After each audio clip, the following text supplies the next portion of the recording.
পশুর দেশে জন্ম হয়েছে আর এখন মানুষের দেশে বাস করছি। বাংলাদেশকে আমি আসলে এখন পশুর দেশ, জঘন্য একটা রাষ্ট্রই বলবো। যেই দেশে ৭ বছরের বাচ্চার জীবনের কোনো নিরাপত্তা নাই। কোনো নিরাপত্তা নাই। একটা বাচ্চাকে তার পাশের ফ্ল্যাটে খুন করে ফেলা হয়েছে। তার আমার আসলে বলতে কষ্ট হচ্ছে, তার মাথা কেটে ফেলা হয়েছে।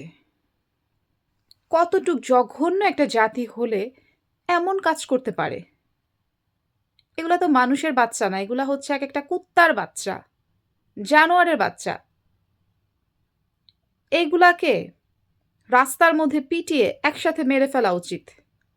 এদের জন্য কোনো ধরনের কোনো মানবাধিকার থাকা একদম অনুচিত। যারা ধর্ষণ করে, যারা হত্যা করে, তাদের জন্য আসলে মানবাধিকার থাকা উচিত না। নিউজটা দেখার পর থেকে এত খারাপ লাগছে, কি বলবো। কিভাবে পারে মানুষ এই কাজগুলা করতে? আর বাবা মায়েদেরকে একটা কথা বলি যে কিভাবে, কোন ভরসায় একটা বাচ্চাকে একা ছেড়ে দেন? সেটা ছেলে বাচ্চা হোক কিংবা মেয়ে বাচ্চা হোক, যেই হোক না কেন, একা কখনো একটা বাচ্চাকে ছাড়বেন না।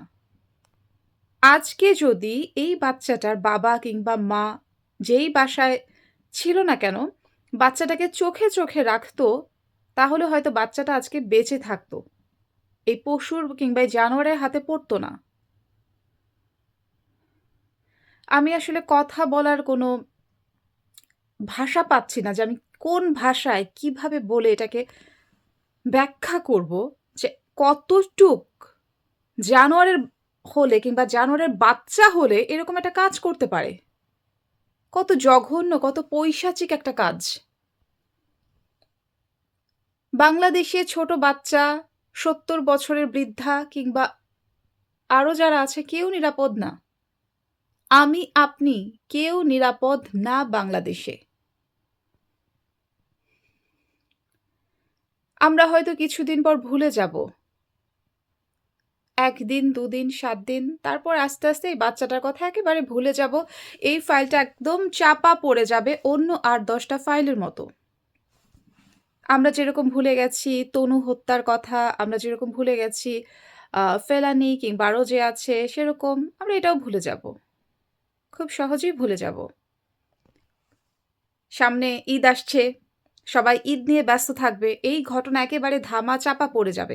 আমি আজকে বলে দিচ্ছি, বাংলাদেশের প্রত্যেকটা সংবাদ মাধ্যমে আপনি ২ দিন পর থেকে দেখবেন যে শুরু হয়ে গেছে ঈদ যাত্রা। প্রত্যেকটা চ্যানেল নিউজ করবে ঈদের যাত্রা নিয়ে। কেউ কিন্তু এই জিনিসটাকে মনে রাখবে না যে একটা বাচ্চাকে মেরে ফেলা হয়েছে, একটা বাচ্চাকে ধর্ষণ করে খুব বাজেভাবে মেরে ফেলা হয়েছে। এই কথাটা কেউ মনে রাখবে না। প্রত্যেকটা টিভি চ্যানেল নিউজ করবে হচ্ছে ঈদের কথা নিয়ে। এই ঈদের নিউজের মধ্যে এই নিউজটা চাপা পড়ে যাবে। এই হচ্ছে আমার আপনার জন্মস্থান বাংলাদেশ। জঘন্য একটা রাষ্ট্র এত জঘন্যভাবে চলতে পারে না। ধিক্কার এই বাংলাদেশকে। আবার নাকি কিছু বলে যে জুলাই যোদ্ধা, নতুন বাংলাদেশ। কিসের নতুন বাংলাদেশ করছো ভাই তোমরা? এই নতুন বাংলাদেশে যদি মানুষের জীবনে নিরাপত্তা না থাকে, এই রকম দেশ থাকার দরকার নাই।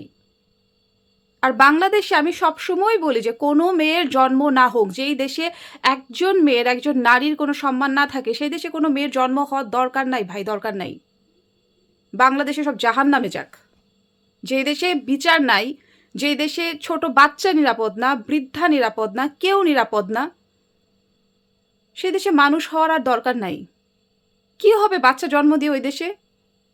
আজকে আপনার বাচ্চা যাচ্ছে, কালকে তার বাচ্চা যাবে, পরশু আমারটা যাবে, এভাবে একজন একজন করে যাবে। এই হচ্ছে বাংলাদেশে ফেরেশতাদের সোনার বাংলাদেশ।